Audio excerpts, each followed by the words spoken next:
Hello, and welcome back to my survival world. So I had done a world tour yesterday, and I don't know, I wasn't really planning on making another video, but I started doing some work on some pathways, and I figured that, hey, it might be something that some of you might find useful for some tips and tricks on how to make more interesting and better pathways in your guys' Minecraft worlds. So as you can see, here I am in a jungle biome. So one of the key things to making good jungle pathways is that you want to make them look like a natural jungle. So you want them to be really overgrown, but you also want to be careful that you eliminate all of the spawning spaces for mobs and that you keep it interesting. So jungle pathways in particular are going to be a lot thicker and more detailed, and you'll need a lot more variety of resources to make them more interesting and fun. So we'll go ahead and take a look around at some of the pathways I've already done. And here we are on the dock right here. And um, if we go over here, I ended up choosing the path blocks, which you can get by using a shovel and right-clicking on grass, and it will give you this nice tannish brown looking pathway that is dipped down just ever so slightly. As you can see, when we walk onto a full block of grass, we go up just the slightest bit. And these path blocks are really quick and easy to make, and I enjoy using them a lot for pathways in almost any biome. But so here we are, we're walking along here. One of the key things that you want to keep in mind is that your pathways should not be straight. So when you have straight pathways, they are A, boring, and B, they don't provide the best sight lines. So one of the tricks that you want to do is if you have just ever so slightly winding pathways like this, like as you can see, this is almost straight. We curved it just enough that we can block out the view from here of the end of the pathway. So that way, as you're walking through here, the new views and the new areas of your builds will slowly be revealed. So it feels more like you're exploring, and it's just a lot more immersive than having straight pathways that you can see long distances. If you are going to do that though, being able to see long distances is a key for if you've got like a really beautiful mountain or some cool builds that you did that you want to be able to see from a long ways off. So over here we have our post where I like to tie up my horse. And when you're going along pathways, I mean, you want them to be easy and functional, but you also want them to be interesting. So over on each side, every once in a while, I just have these little cutout clearings. Some of them are actually functional, like this one where I tie my horses up to, and some of them are just kind of pointless but fun and kind of interesting, like this little stone ruins area here. This took inspiration from the Narnia series where they have the stone table. So, and you know, these little interesting things, they don't necessarily have to mean anything. They don't have to have, you know, any significance behind them, but they just add some more detail and some little interesting sights to your builds. And then, as you can see, like I mentioned before, jungle pathways, you want them to be really overgrown so that you get that more immersive feel. So I've got the tall jungle trees mixed in here every once in a while that kind of blocks out most of your view of the sun. So as you're walking through here, you just feel really encapsulated, and you've got all the vines hanging down. One of the keys, if you are working with vines, is that they are kind of a pain and they like to spread onto everything and everywhere, and they can make it difficult to traverse the road because if the vines grow all the way down onto the road, it will actually slow you down while you're walking through it and block some of the views that you work so carefully to build. So you can stop the vines from spreading by using string. You can just barely see it. I don't even know if the video quality will pick it up or not, but I've got string along here to just prevent any of the vines from growing over the roadway. And then you can mess with the height of the string for how low or high you want the vines to be. And if you're fine with them blocking certain sight lines off the road, it's fine if you don't mess around with the string and you just let them grow down to the ground. But definitely use your own judgment for that. So here we are on this pathway, and if it were nighttime, you would actually notice that this everywhere, even these little outcroppings here, is completely mob-proofed. And one of the keys to that is that, yeah, you want some lights visible, but you also want to hide some lights. So if we look through here, you can see little pieces of glowstone that are hiding underneath these leaves that you can just barely see. I put them off the road by 2 grass blocks that they're even more hidden. Um, and then these lights are just low enough to the ground that they light it up well without you hitting your head if you ride by on a horse. And then you want lots of different varieties of your main blocks that you're going to be using. So since this is a jungle, I used mostly these jungle leaf blocks to kind of uh, accentuate and to borderline the pathway. But then I also mix in some of this grass here and some flowers every once in a while. And then, especially for a jungle, these bamboo blocks work really well. And sometimes when you're building a pathway, you won't exactly be happy with something you do, and it might take some work to get the right sight lines that you're working on or the right feel. For example, I went through and I hung all of these lights off of the trees up here, but then when I went back and looked at it, I'm not 100% sure if I like at nighttime the tops of those trees to be lit up like that, or if I'd prefer them just to be dark. So I'm trying out in the other area over there without the lights to see whether I like it or not. So it's kind of just a trial and error kind of dealio. And then we go here, and here is a major intersection. And I would definitely recommend that whenever you have these major intersections on your pathways, that you do like a little sign thing like this to help you keep track, and others, if you have someone visiting your world, keep track of where the different areas are. So this is really easy. I just built it using signs stacked up, and then the signs are kind of positioned to where the arrows point towards which trails go to which locations. And then this lantern sitting on top of here is not typically something that you could do in regular survival mode.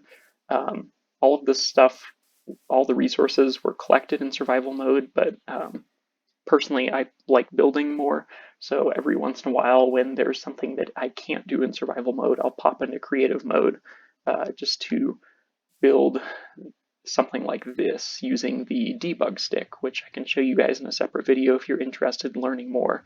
The debug stick is definitely one of the best tools in the game for builders to do some really cool stuff that you normally couldn't do.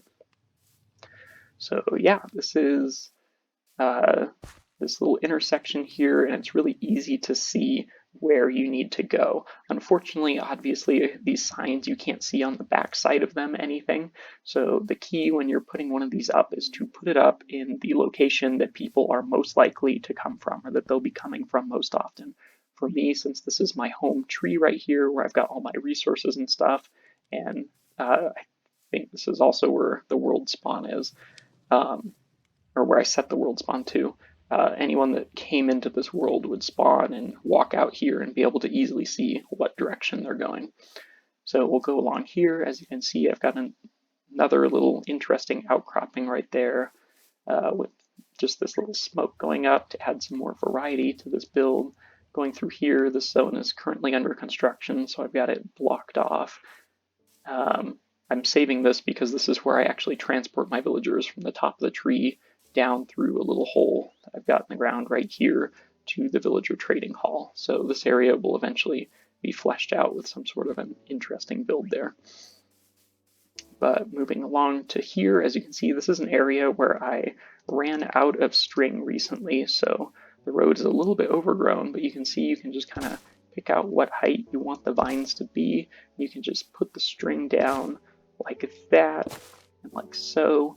And I'll probably block out a few more of these because I want a sight line through here, because eventually I plan on having a build up on top of that. So we'll just block out about there. That one's probably fine. We'll go maybe here and here, and I am going to go ahead and sleep right now because I have not finished lighting up the back side of this pathway build. So we'll just zoom up here real quick, look at the beautiful sunset, and go to bed real fast. There we go. Come back down here. Okay, so Another trick that I really like, especially in the jungle, is to do these, um, would they be tree roots going over the roadway like this. You can also just do this with some, like a bunch of grass blocks and maybe some fences every once in a while, almost regardless of what biome you're in. And it just really makes it a cool and immersive little pathway for you to go through. One that is this short is a little bit difficult to ride through on a horse without smacking your head, but you could definitely make this 1 block taller and you wouldn't have a problem. So we go through here, and then as you can see, this is the most common way that someone would be coming. So I put the signs here, and it just says Animal District that way, Iron Farm that way. And I'll go ahead and go like so, and that looks pretty good. So this is the area that I'm working on right now. So as you can see, this area is a lot more barren. Normally when I'm working on a pathway, I go through and I take out all the grass and all the trees that I'm for sure not going to want in the build later. Like this tree wasn't there, I just planted that a few minutes ago. And then this area is looking a little bit more finished, but as you can see, it's definitely not as thick and detailed as the other areas over there, so it needs a lot more work. But I do want to show you this sight line here. So again, this pathway is ever so slightly curved, and as you're coming up here, you can see just peeking through there that little Aztec-like temple or pyramid. And those are the type of sight lines that you want to get, where you can just kind of barely see something peeking out of a pathway, but you don't get a full glimpse of it. So you kind of see something and you're like thinking, if it's not your world, you're like, oh, wow, what is that? And you want to investigate and go over there to check it out better. So whenever you're making sight lines, that's just one of the things that you want to keep in mind. And here, eventually, this road I'm going to have linking up to a small bridge going over this river. And then this one, I am not too sure what I'm going to do with yet, but I was going to put some small build back in here, or maybe put another dock over here so that I could access the waterway. Not 100% sure yet, but especially when you're working on pathways, they shouldn't be something that is super quick and easy. Like if you want a gorgeous looking pathway, it's going to take some more thought and some more effort than just slapping down a road that winds a little bit. Because if you've got these builds that you want to accentuate and stuff like that, you've really got to take a step back and look at it from different angles and think about from all different pathways that you'll be coming in, how is this build going to look? And you want to build and design your pathways around accentuating those builds that you put so much time and effort into making. So I could have had this pathway go under here, but this branch was just a little bit small for that, so I'll probably come up with some sort of a clever little build to do back in there. And then I'll just have this go around here to that dock that I was thinking of building.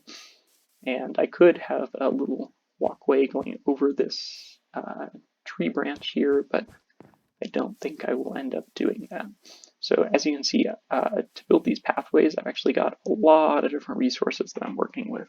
So all these resources in here, and then all these resources in here are all different blocks that I've been using on this pathway.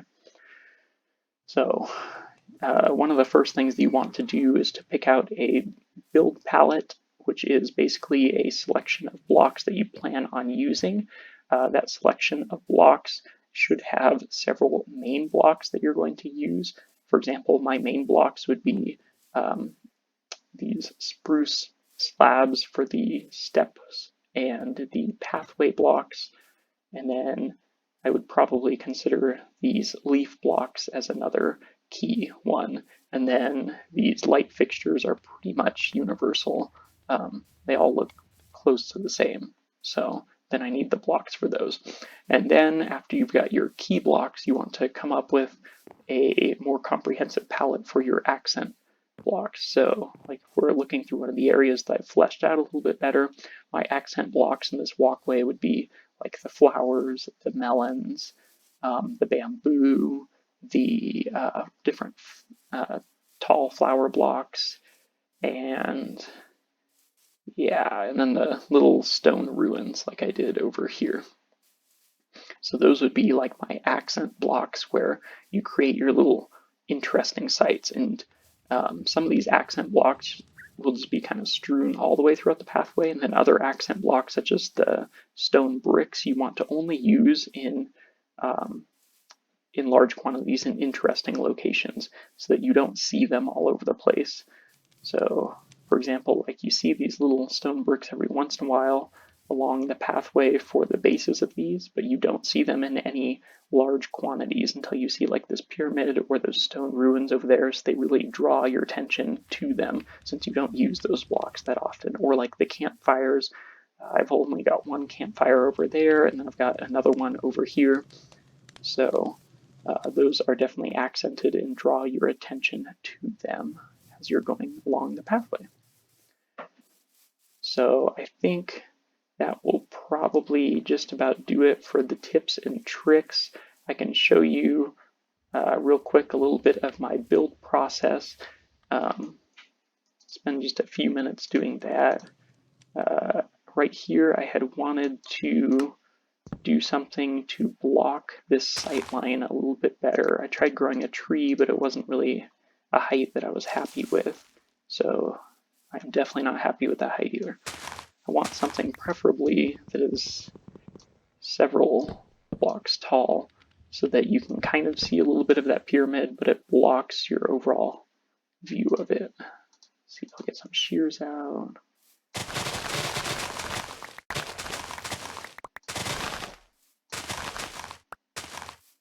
And let's try that again. See, I'll use that one. There we go. That might be a little bit tall, but let's go see how that looks from here. Yeah, it's a little bit taller than I wanted. I want something where the bottom of the tree is just right about there, even with that little light fixture that I've got. I could do a custom tree, but I'm trying to be lazy and just grow one. Let's see, we'll go up here.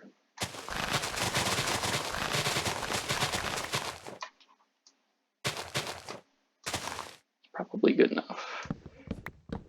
And we'll try this again. I'm out of bone meal. Okay, well, you get the point. I've got some more bone meal way over there, but I don't want to travel too far for that. So here, I've got the walkway bordered, but I would kind of like to make this a little bit thicker looking. So I'll probably go through here like so. I'll add some more lighting here and there. I don't really need one right at this location yet, but I'll build this up just a little bit. As you can see, that helps to block the view just a little bit more by doing that. And this is going to be a pathway, so I want to keep that kind of open. Maybe I'll do a light fixture right there. Get my glowstone. Get rid of this torch now. Maybe, no, I don't like that. Try getting this. Yeah, that's better. So, as you can see, that light is going to have no trouble lighting up this area, but it's a lot harder to see since I offset it from the road by 2 blocks. And it's almost not even visible. Along here, I could probably do that again, but for the moment, I'll leave it how it is. Then I can pull this pathway out a little bit farther. I want to build a little hut back in here eventually. So I can go like so, maybe throw that down there. Maybe pull this out one more. Then I need more bone meal to get some grass and stuff, but you get the point right there. This area I'll leave open for now since I'm not really sure exactly where this hut is going to go in this area. I need to thin out all of this here though. so that I can see the area better. And then if you want to go back later and fill in areas that you cleared out, it's easy to do so. But a lot of times, if you're going to be building stuff like this, you just want to clear the whole area off so that you can get a good comprehensive view of what you're working on. And this area is a little bit dark in here. See, I'll just throw a couple torches down for now so that nothing spawns. But I will take you guys on a quick walk through some of my pathways at nighttime so that you can kind of see how the lighting looks. So as you can see, these trees up here are what I've been fussing and considering about whether I like this better at nighttime, where the undersides of them are just really dark and kind of looming and ominous, or if I would prefer, like you'll see over there, with the hanging lights that kind of light up the whole tree at nighttime. But going through this walkway like this, you can see that every single block is lit up perfectly so that nothing spawns. And you still have some little shadows here and there, but they're just barely bright enough that nothing will spawn and blow up your builds. And up here are those trees that I'm wondering about. And I don't know still. Thinking I'll probably end up taking those lights down, because I feel like, besides the fact that I'm not sure if I like their look from this view, I feel like they draw attention away from the main tree, which is kind of the center point and focus of this build. So I'll probably take all those lights off so that when you're going around the island, you have a very clear view of the top of the tree and your eye doesn't get distracted by these trees that are lit up along the way. So that's going to do it for today. I hope some of you found this helpful. If you do, I'd appreciate a like or a comment telling me what part helped you the most, and maybe I'll make some more videos, maybe not. I'll just take it day by day and see how things go. Anyways, I hope you all are having a good start to your school years, or are having good luck in your jobs if you're not going to school, and I will catch you guys later.